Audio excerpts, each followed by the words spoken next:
Good morning class. बच्चों, कल मैंने आपको बताया था कि अलंकार किसे कहते हैं और आज हम इसके दूसरे भाग में अलंकार के भेदों के बारे में जानेंगे। कल मैंने आपको ये बता दिया था कि अलंकार के दो भेद होते हैं, शब्द अलंकार और अर्थ अलंकार। अब देखिए, शब्द अलंकार के भी तीन भेद बताए गए हैं, अनुप्रास अलंकार, यमक अलंकार और श्लेष अलंकार। तो आइए जानते हैं कि अनुप्रास अलंकार किसे कहते हैं।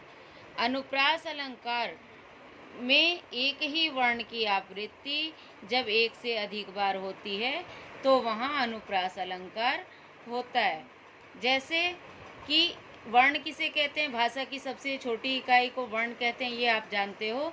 तो जहाँ एक ही वर्ण की आवृत्ति एक से अधिक बार हो वहाँ अनुप्रास अलंकार होगा।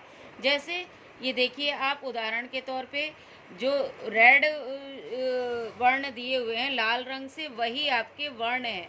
तो देखिए, चारु चंद्र की चंचल किरणें, इसमें रेड रंग से च वर्ण, एक ही वर्ण च की चारु में भी, चंद्र में भी और चंचल में भी। चारु चंद्र की चंचल किरणें खेल रही थी जलथल में। अब यहाँ ल वर्ण की दो बार आवृत्ति हुई और यहाँ च वर्ण की आवृत्ति एक से अधिक बार हुई, तो यहाँ क्या होगा, अनुप्रास अलंकार होगा। जहाँ एक ही वर्ण की आवृत्ति एक से अधिक बार हो वहाँ अनुप्रास अलंकार होता है। इसी तरीके से दूसरा उदाहरण देखिए, तरनी तनुजा तट तमाल तरवर बहु छाए। यहाँ त वर्ण की आवृत्ति एक से अधिक बार हुई है। मीठा मोदुमन भय मलीने, म वर्ण की आवृत्ति एक से अधिक बार हुई। कस्तूरी कुंडली बसे, क वर्ण की आवृत्ति एक बार से अधिक हुई।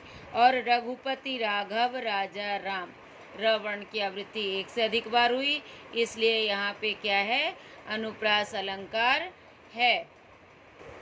अगला है बेटा यमक अलंकार। यमक अलंकार किसे कहते हैं, जब काव्य में एक ही शब्द एक से अधिक बार प्रयोग में लाया जाए। अनुप्रास अलंकार में क्या था, एक वर्ण एक से अधिक बार आए, और इसमें क्या कह रहा है, एक शब्द एक से अधिक बार आए। वर्णों को मिलाकर क्या बनता है, शब्द बनता है। तो वर्ण और शब्द में अंतर है। तो जब काव्य में एक शब्द एक से अधिक बार प्रयोग किया जाए और उसका अर्थ जो है क्या हो, अलग हो, यानी शब्द तो एक ही हो और अर्थ अलग हो, तब वहाँ क्या होता है, यमक अलंकार होता है। उदाहरण के लिए देखिए, काली घटा का घमंड घटा।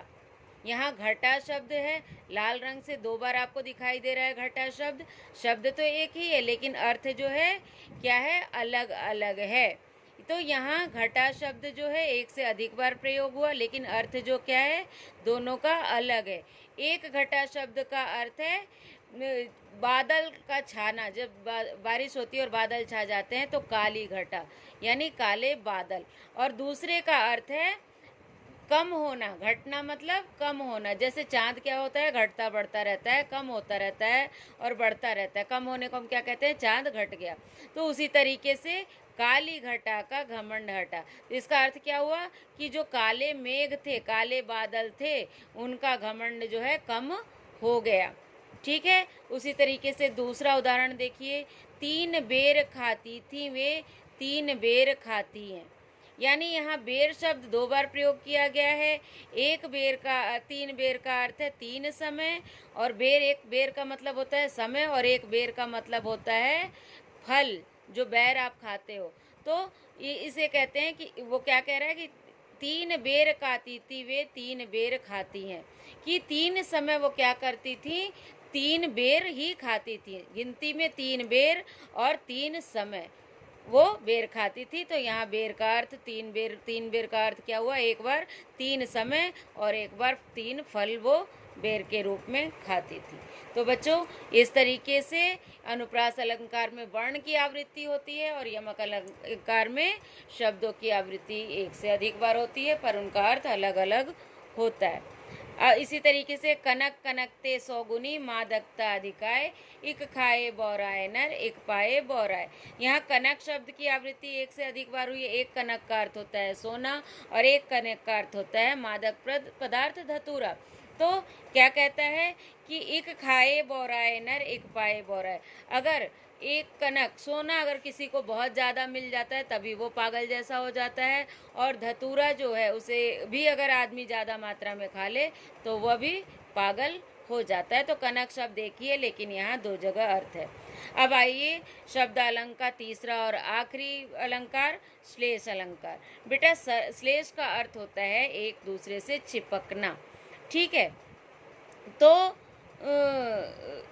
काव्य में जहाँ शब्द के साथ अनेक अर्थ चिपके हुए होते हैं, अर्थात उस शब्द से एक से अधिक अर्थ निकलता जहाँ हो, उसे हम श्लेष अलंकार कहते हैं। आपने पढ़ा भी है अनेकार्थी शब्द। तो एक ही शब्द के जहाँ अनेक अर्थ निकले उसे हम क्या कहते हैं? श्लेष अलंकार कहते हैं।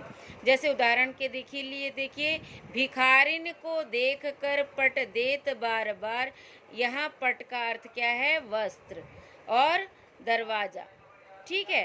तो भिखारिन को देख, भिखारिन के वस्त्रों को देखकर दूसरा व्यक्ति क्या कर ले रहा है? दरवाजा बार बार बंद कर दे रहा है। तो पट का यहाँ दो अर्थ है, दरवाजा और वस्त्र। उसके गंदे वस्त्रों को देखकर इंसान क्या कर रहा है? बार बार दरवाजे को बंद कर दे रहा है।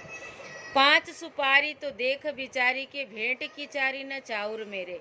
यहाँ भेंट का अर्थ है उपहार और मुलाकात, कि 5 सुपारी देख बिचारी के, कि 5 सुपारी के उपहार को देखकर चारी न चाउर मेरे, वह उससे मुलाकात करना नहीं चाहता, ठीक है। तो इस तरीके से बेटा आपने आज शब्द अलंकार देखा है। इसमें शब्दों के कारण काव्य में सौंदर्य उत्पन्न हो रहा है, इसलिए यहाँ शब्द अलंकार है। और आज जो मैं आपको प्रश्नोत्तर दे रही हूँ वो आपको अपनी कॉपी में करना है। कल आपको मैं अर्थ अलंकार बताऊँगी कि अर्थ अलंकार क्या होता है।